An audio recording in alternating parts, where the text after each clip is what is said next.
Welcome to On the Edge with April Mahoney Brains. Here, this is the spot where the conversation is pointed, the guests are sharp, and the responses are never dull. Welcome home, Brains. There's only one requirement to hang out on the edge, is that you open your big brain and close your small mind. Did you bring your thinking caps? It's time to put them on, because the conversation starts now.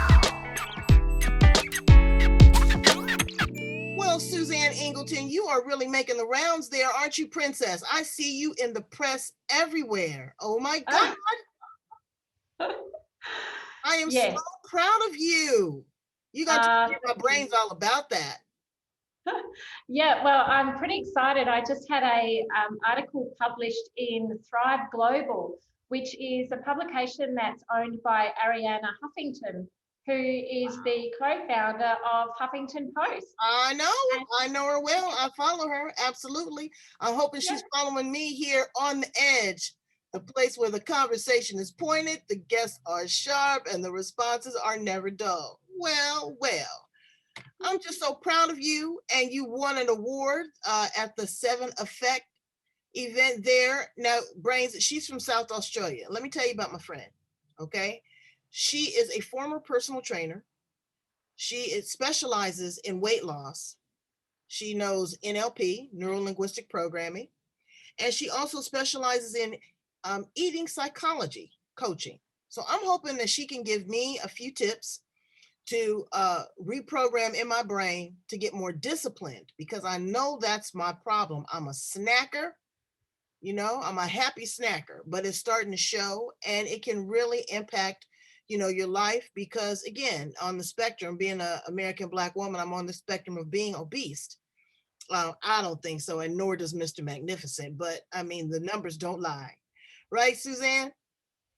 Yeah, no, that's right. Numbers don't lie. However, numbers can be a little bit distracting to your mind and your brain, and can actually cause more challenges than being helpful. Wow. So tell us a little bit about your background and how you got started in the field of nutrition and physical training. Yeah, okay. So it's an interesting background. It started in 2008.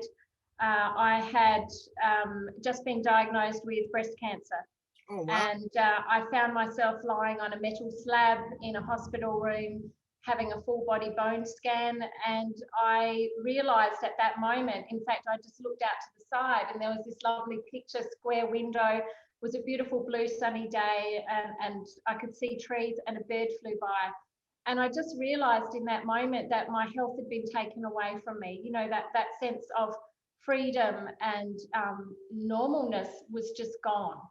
And in that moment, I realized that my health is the most important thing in my life, and it is my highest value, obviously. And I sort of made that decision then to be more present with how I treated my body. And it was on the last day of my radiotherapy treatment that I walked out of the hospital, and I just had this thought in my mind, and it just kept coming back. It just said, I have to give back. I have to give back. I have to give back.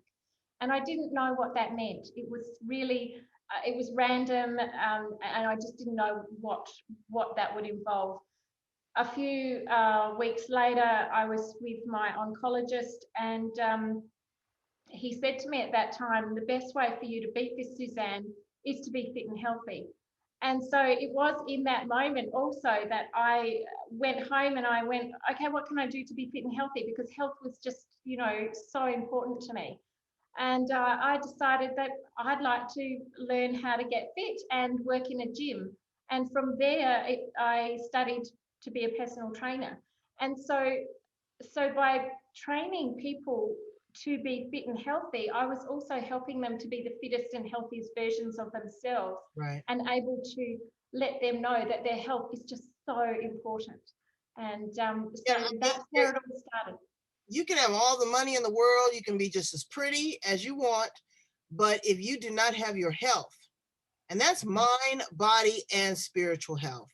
Correct. It's not just your physical health. It's not just your bones and being flexible and doing yoga, Brains. You got to work your mind. You got to work your heart. So you started not only being a physical trainer, what got you into the modality of NLP, neuro linguistic programming?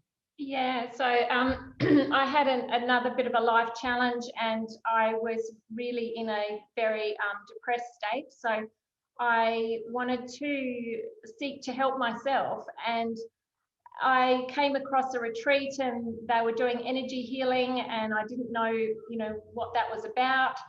But I soon quickly learned that energy healing and the body, this is part of the spiritual health that came to me, that I became a Reiki master and teacher. So I was teaching Reiki, and that was just incredibly helpful for my mind and my body.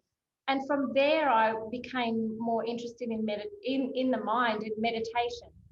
And it just kept flowing from there. So meditation, understanding that you can actually control your thoughts. You don't have to be the victim of these negative things that just keep, looping inside your mind. Well, we are the thinker of our thoughts. We are, You know, yes. we do have control over that, but so many people don't know where to begin. They don't know how to quiet the monkey mind. And I told a guest of mine about 4 or 5 guests ago was that I had to stop meditating. And I'll tell you why. Because I was getting these intense downloads. And with those intense downloads, it was requiring me to take action.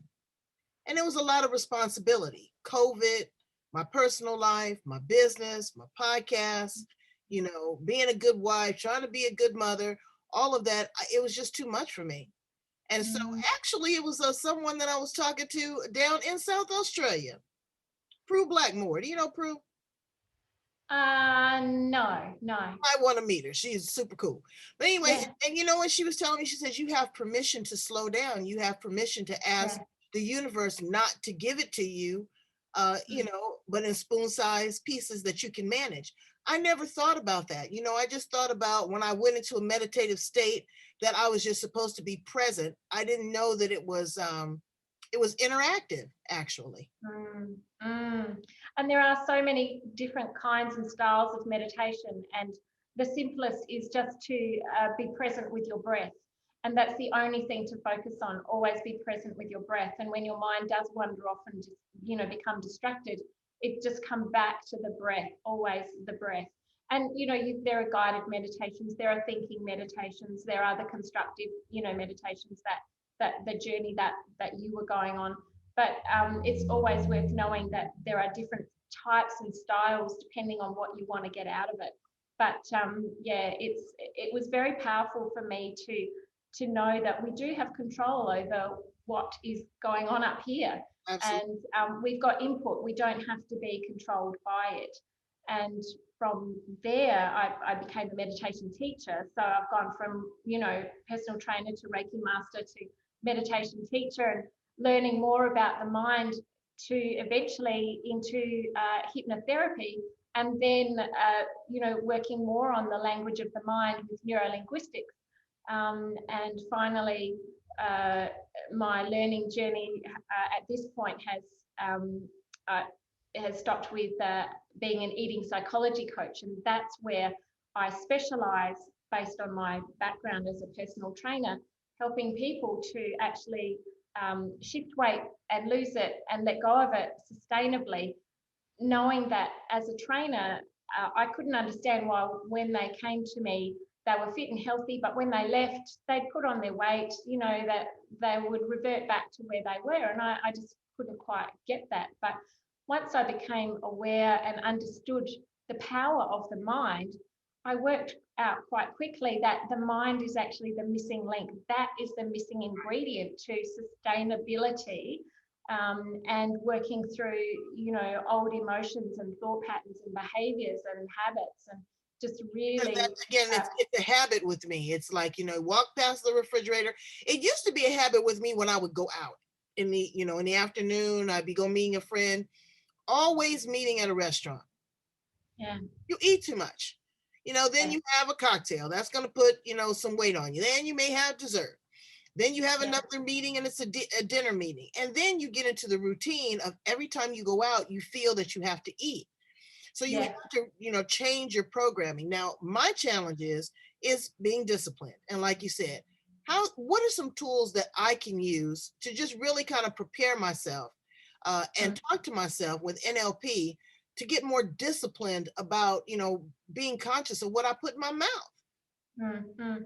And so this is awareness and working out what your triggers are initially. So I do with my clients, I ask them to write out what they're eating every day. So, and their emotions, their movement, what kind of food that they're eating. So I can have a look at that and to bring for the client to bring some awareness around it. Then bring in some tools and strategies. Well, what can I do to change my triggers? What are my triggers? So once we understand that, once we've got awareness, we can seek to make a change. The other thing that I would suggest is really listening into your body, having that sense of present moment awareness with your food.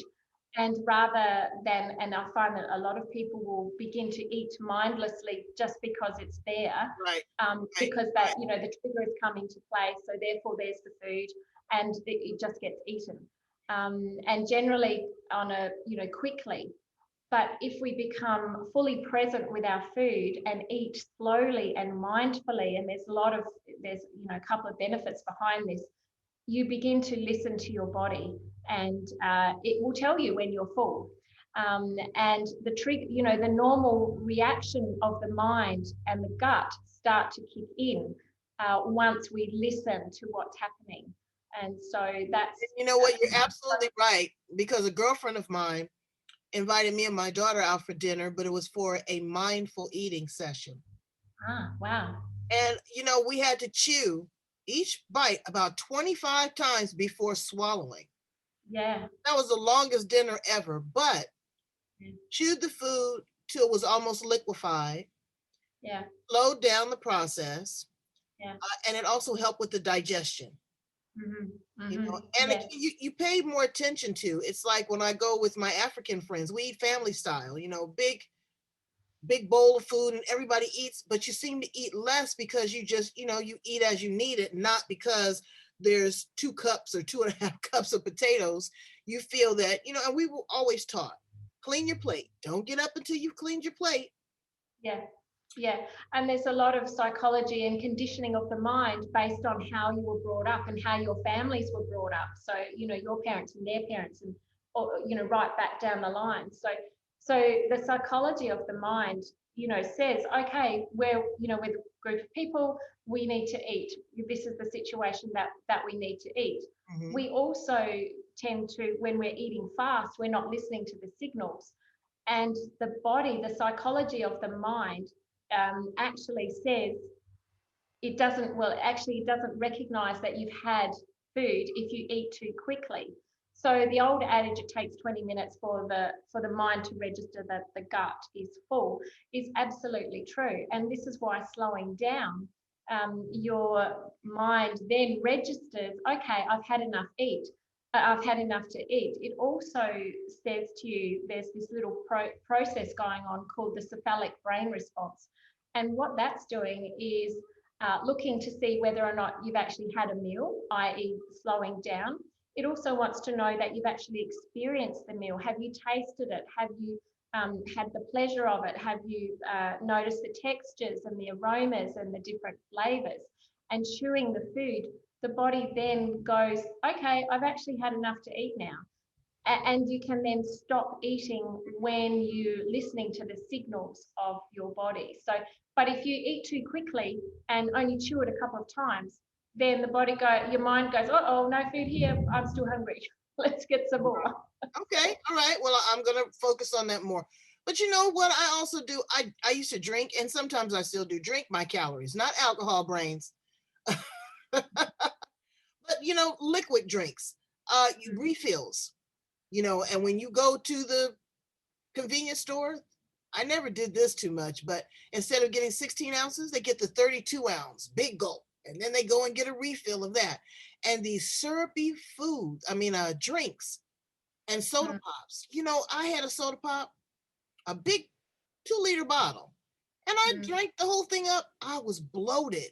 I mean, it felt like somebody put an air hose in me. I could not believe, because I just stopped drinking soda.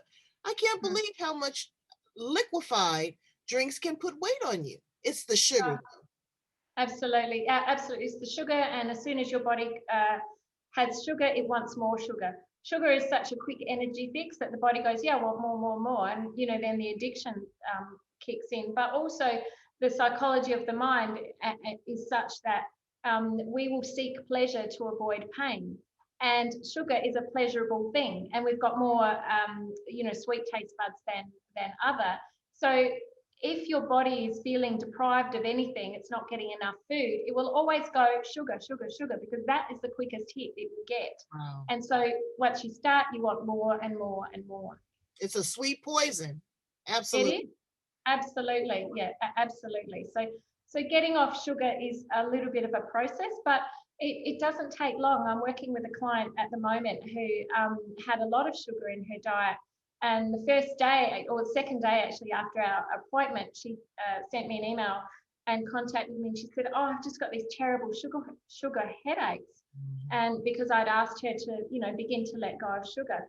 So, and this is what we discussed in our initial session, is for her to make sure she's having enough protein in her diet, like in what she's eating, whether that be plant or animal based, but also making sure she's got enough healthy fats. Those two things combined will start to limit the sugar cravings. So part of what I work with my clients is to teach them the importance and show them how to have enough protein, enough healthy carbohydrates, which includes vegetables and fruit, and healthy fats in every meal, breakfast, lunch, and dinner. So therefore, the mind is going, okay, I'm getting enough nutrition. If it thinks it's not getting enough nutrition, it goes, I want more, I want more, I want more. What can I have? Sugar, sugar, sugar, because that's the quickest and easiest. So wow. This is what's happening. So what do you feel about meat? And I'll say it. Meat has changed considerably. And I'm one for a good steak. But I go to the butcher shop where it is corn-fed, and yes, it's more expensive, but if I'm going to consume it, I might as well consume it.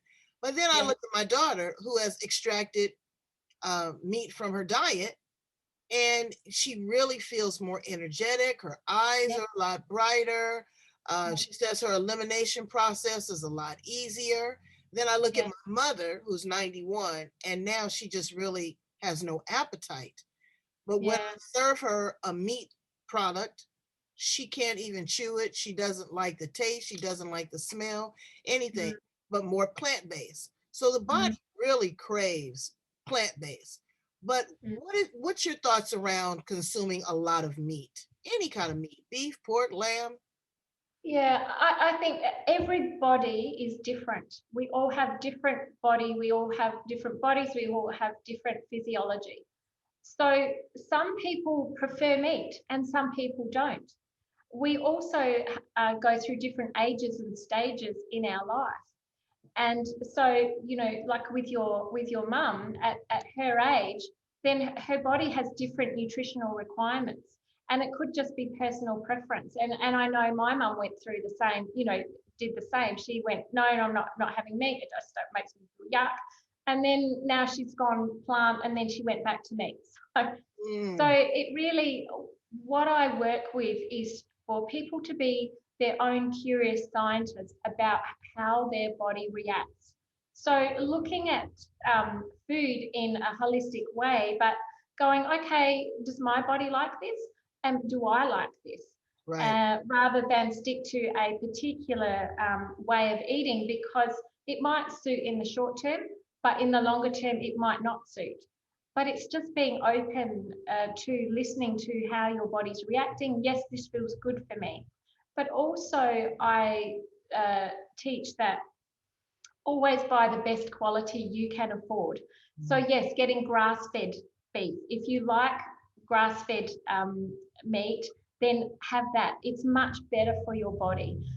If you like organic vegetables, get that. But if you can't afford organic vegetables, go for farmers market. When it's fresh. Reduce well, I packaging. think that is such an oxymoron, is that We consume meat, and the meat consumes produce. Cows don't eat meat, they eat grass, they eat hay, they eat straw, Yeah. so it's strange. But the food has really changed. I mean, the taste of dairy and butter and all of that from when we were a child. We used to have the fresh milk truck come and deliver the milk. The milk Yes. would last more than 3 or 4 days, and the butter you could just put butter on a piece of bread and be happy. But Yes. everything has Yes. changed, everything is processed. So what I'm really trying to do is, go back to the basics. I cook fresh vegetables. I love that. I've got a little garden in the backyard. So give me a couple tips that you would give a person that's really ready to embark on this journey. What would be the first thing that they should do? Is that journaling what they're actually consuming? Well, the first thing I ask them to look at what they're consuming and improve the quality of it. That's first and foremost. So looking at processed as compared to fresh, or getting the best version, the best quality that they can afford. So for instance, if it is fast food and that's all that, that they can afford, I will go, all right, if you're going to Macca's and getting, a bun, a burger, get the salad option instead. So, if you're buying mainly processed foods, shop around the outside of the supermarket. It's baby steps, because remember, we don't want to make too huge a change, but I want to bring awareness to people. So the first thing is to upgrade the quality of their food to whatever they can afford. The second one is to slow down their eating, so they've got some awareness of of how much they're eating, and be present, like get away from the TV, sit down with the family, chew your food more than 3 times, because yes, that aids in the digestive process, but the cephalic brain response, whatever your mind is telling you, once you slow down, you're going to reduce your portion sizes. So there are a couple. I would also suggest that they drink more water, which is going to help to flush through the digestive system and toxins. Yeah. So what do you think about people doing regular cleanses? What is your perspective on that? Yeah. Look, there's nothing wrong with a regular cleanse, and in fact, the body does like a regular cleanse. They say some will say every 5 to 7 days. Some will say once a month, but not for a long period of time. There are people that will do cleanses for a long, long time, and that's fine for their body. Right. And if they're used to doing that, once again, it's being the curious scientist. How does my body react? I know my son did a cleanse and he just couldn't stand it. And he just went, oh my God, I'm so hungry, I'm so hungry. And, but his purpose might have been a little bit different. I know people have done cleanses, specifically for a medical purpose, or they might have done it to lose weight, but it's not sustainable. But it is great to give your body that rest that it needs. So once again, everyone's an individual. Try it out, see if you like it. But yes, the body does respond really well to cleanses. And one last thing, what do you feel about these intermediate fasting? Some people say 8, some people say 12. I had one guest on my show that did it 16. I go 16 hours without eating. I get kind of fainty. So between 8 and 12, what's your position on that? And do you really think that has an impact on the digestion and feeling better? I think intermittent fasting does give your digestive system a bit of a rest. However, for people that are coming to me to lose weight, I don't suggest it. If they're doing that, generally, they're doing it to reduce their calorie intake. If the body's caloric intake is reduced too much, it just goes into automatic starvation response. So what that means, it's a stress on the body, and it will begin to hang on to fat, not build muscle, and create more fat. So it works in the opposite. I've had people that have been on intermittent fasting, or just having the keto bullet coffees, and then restricting the rest of their diet, what they're eating, and they're still putting on weight, even though they're eating less calories. And this is the problem. The body's not getting enough of what it needs. So once again, everybody is different. Try it out. If you're not losing weight within a week or two of being on an intermittent fast, change it. Do something different. Be the curious scientist and work out, try another way and see if that works. And if it's not working, Brains, what I want you to do is I want you to contact Suzanne. Yes. Because she's going to go with you step by step. She's going to hold your hand. She's going to support you. She's going to encourage you. She's not going to yell at you and discipline you, because you have to want this. Ultimately, yes, this is something that you're going to have to want, because she's going to be fine and fit. I mean, look how she's recovered. And we're still going to be fat and fluffy because we don't want to make the investment in ourselves. So thank you so much for being here on the edge with us, Suzanne Ingleton from South Australia. I think you are a queen. I'm so proud of you. Let me see your awards that you won. I've got this one from the Seven Effect, who's my amazing business coach, Jodie Nevitt. This one was for putting systems in place for my business. Wow. And I've got 3 little other nomination awards. So these are all for different little things that I have done in regards to, creating a business, a successful, sustainable business. So that's been pretty awesome too, to be recognised for the work that I'm doing with people and to build. Cheers, here's to you. I love to see a woman in business thriving. I love to see a woman that's able to edit and filter and know how to shift and feel comfortable. And that's the kind of person that you want to work with, Brains. You want to work with someone that is patient, that's empathetic, that doesn't just look at your waist size, but looks at your heart size. Tell my Brains how to get in contact with you, Suzanne. Yes, I have a website, which is www.yourinnercalmcoach.com. So there are contact forms on there. I'd love to chat. And very easy to get in contact with me. I work with people all over Australia, and with this amazing medium of Zoom, I can work with people all over the world. So distance is not a barrier. I'd love to hear from you. Well, I'd love for you to hear from her too. Brains, go. I'm going to put down at the bottom and at the end of the video all of Suzanne's information. This is the place where we provide you information, we provide you options, we provide you support, love, because we care about you. Isn't that right, Suzanne? Absolutely, absolutely. Heartfelt. All right, Brains, take care of yourself, okay? Bye.